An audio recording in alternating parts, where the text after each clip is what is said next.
Reform UK leader Nigel Farage has claimed his party was now the opposition to Labour after a YouGov survey put Mr Farage's party at 19% and the Conservatives trailing on 18% in voting intention in a dramatic crossover moment and the latest blow to Tory hopes of returning to government.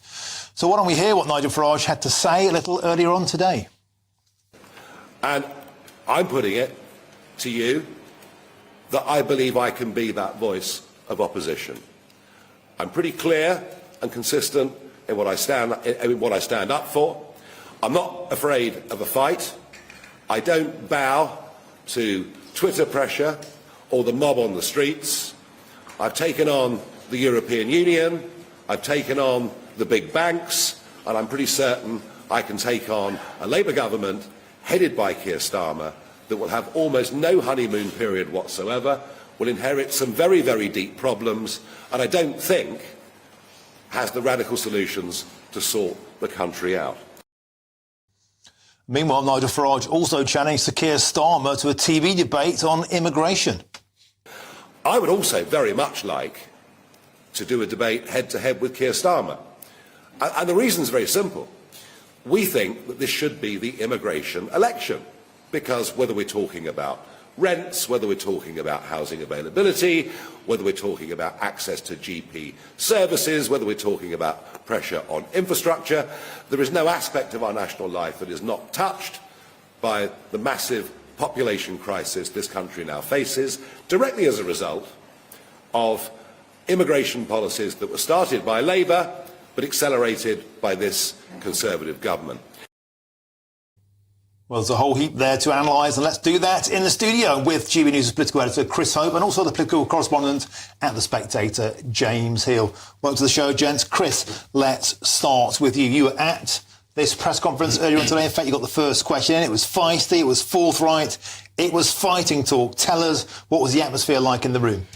Well, there's a feeling of momentum around Farage. Personally, he's added some tiger in the tank, I think, of the Reform UK party. He wasn't there 2 weeks ago when he wasn't a candidate. Now he's the leader and wants to be, he's saying he's the leader of the opposition. All sorts of questions there. He says he wants to get 6 million votes when I asked him. Then I said to him, well, if you get that many and end up with 3 or 4 MPs and the Tories have fewer than that votes but many more MPs, what do you do then? And that's the question I think he's facing. What does he do, a kind of Trump and denounce the result of the election and look like he's anti-democratic? Or does he say, right, let's channel his anger and push for proportional representation in 2029, the next election but one? We are at the beginning, I think, of a 6-year programme of taking over the right wing in politics in this country. He's looking at 2029, not so much this immediate election on July the 4th. Now, he performed well at the TV debates thus far. He talks about Ofcom basing its analysis, your suitability to take part in events on your performance at 2 previous electoral cycles. Of course, Reform hasn't taken part in them, so he feels that the BBC are keeping Reform out of the show unfairly. Do you think he's got a case for that? And do you think, actually, Rishi Sunak should take him on? He's got previous, I think, in challenging the status quo. He's done that with the polling council. He's forced the polling council to get pollsters to strip out Reform UK and ask them as a distinct party rather than others when they do polling. And that will help Reform UK with its distinct identity with voters and also get a better feeling for how many people support him. But yeah, I think his next target is forcing these broadcasters, and we're run or controlled, regulated by Ofcom, like the big 3 broadcasters are, saying, why can't I now debate directly with Keir Starmer? I'm leading, according to one poll, the second party. And if I was Sunak, I'd be tempted. If you look at those numbers last night from YouGov, if you add the number for Reform to the Tories, you get the same number, 35%, as vote Labour. If Sunak debated with Farage behind closed doors, away from an audience who would be helpful to Farage, not to Sunak, and Sunak won, like he beat Liz Truss in those debates in 2022, it might put a real rocket boosters under the Tory polling. It's a massive risk, but frankly, I think the Tories need to do something now. OK, James Cheel, let's turn to you on that point. I mean, so far, Rishi's been pretty dismissive. Is with a flick of the wrist, no, I'm not really interested in talking about reform. It's between myself and Sir Keir Starmer. But nothing's happening. The polls are flatlining. The manifesto hasn't seen an uptick, had a disastrous D-Day. Could this be something that he should take on? I think that there's real calls right now for Sunak to do something in terms of trying to be a game changer in this. You've got 3 weeks left of it, and I think that at least something like that would make him seem sort of brave in taking the fight to Farage. This is the key point right now, which is that if this is only the poll, we've only one poll, which is the YouGov, showing that reform's ahead of the Tories. But if there's others, there's a second and a third, then they'll add this pressure, and it'll change the whole dynamics of the contest. The Tory High Command want to frame this as a two-horse race between Sunak and Starmer. But of course, if Farage is doing better on that than Sunak, then there's obviously clear pressure to change all that. I agree with what Chris was saying there. I think we forget sometimes that because he's had a few bad years, Sunak wasn't seen as a great debater, but he is. In 2019, he was the person who Boris Johnson sent out and represent him in the debates for the Conservatives. He took on Liz Truss and won in 2022. Why not have someone who's actually been in government who could say, look, Nigel, you're a great campaigner, but actually you're not going to make the people's lives better? At what point do you think the men in grey suits start stepping in, the grandees in the party, and say to Sunak, nothing is working in these polls. You've now got all of your policies out there. They are written in tablets of stone in your manifesto. You've got to do something else, something risky. And I think that'll be next week. I'm just not sure there are any men in grey suits left. I think, unfortunately, there are very few people who are respected across the party. I'm sure in private, some grandees will be giving him advice. And I've seen Danny Finkelstein today, for instance, that there should be a debate where he takes on Farage. But I think really, we're down to the wire now. We've got 3 weeks to go. I'm not sure how much is going to change, given how little the public seems to be listening to him. Well, could it be the kind of flash moment that is required? Because at the moment, nothing seems to be working for Rishi Sunak. In fact, he seems to be on that downward trajectory. Could that dramatic debate with Nigel Farage be what the nation needs to decide finally between the two?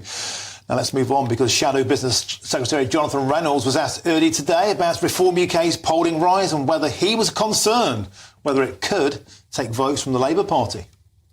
Well, I think if you look at what we've seen in some of the big by-elections, for instance, running into this general election, you've seen Labour genuinely win support from a whole range of different quarters, whether that's Conservatives switching to us, whether it's people who were Labour but then felt they couldn't support us and they've come back to us. So look, there's always a lot going on in British politics, but the job for us is, can we convince people, can we ask them to put their trust and support in us, to have a mandate for change, to form the next government? And I feel very confident in the arguments we're putting forward on that.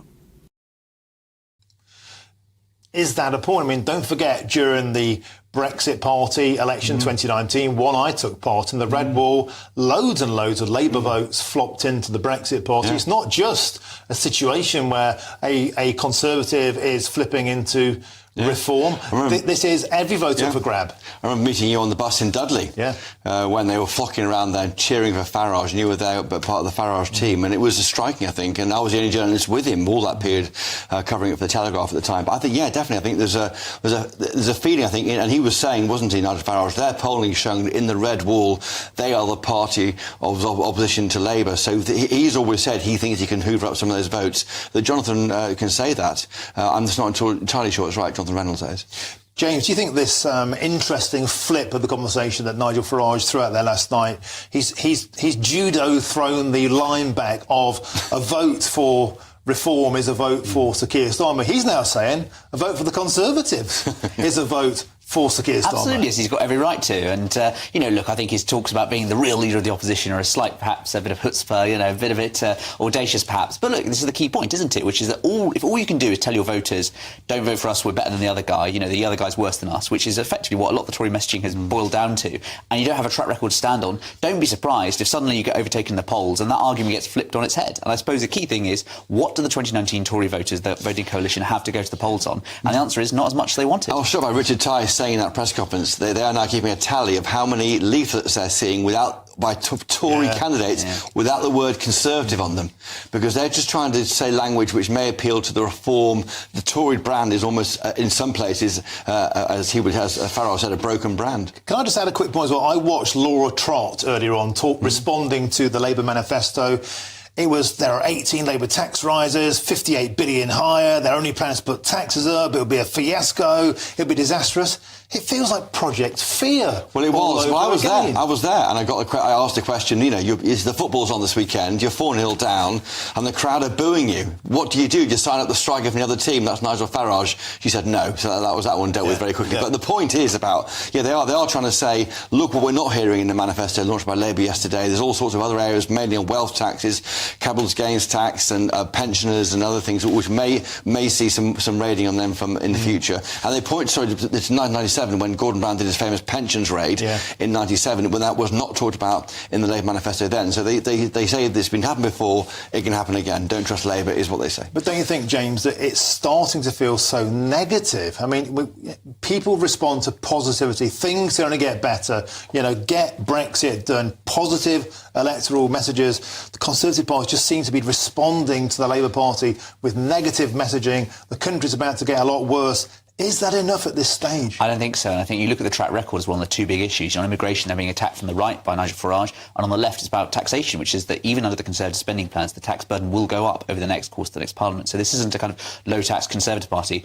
I think what's striking is that if you look actually at the messaging that they're putting out on Facebook and social media, 4 out of 5 Tory attack ads are all about attacking Labour and being very negative for Keir Starmer. There isn't the kind of positive message we thought we might have around Rishi Sunak. And really, right now, it's a pretty bleak, apathetic election right now. I think we're going to see a low turnout, and I think we're going to see a lot more negativity in the coming 3 weeks. Well, I've been at all of the manifesto launches this week, apart from the Green Party, Lib Dems, Tories and Labour, and you did feel optimism at Labour's one, and it didn't feel optimistic at all at Silverstone. They made the attempt, they did a vague feeling of sunny uplands. That wasn't there in Silverstone. And now all eyes, of course, on Monday, and that's the Reform Party pledge, manifesto, contract launch, whatever it's going to be. And it won't be in England. It won't be in England. But you're going to be there. I may have a different job on Monday. I can't say what it is. Sounds exciting. Thank you very much, James, Cheel, Chris Hope for kicking off the show. Excellent stuff.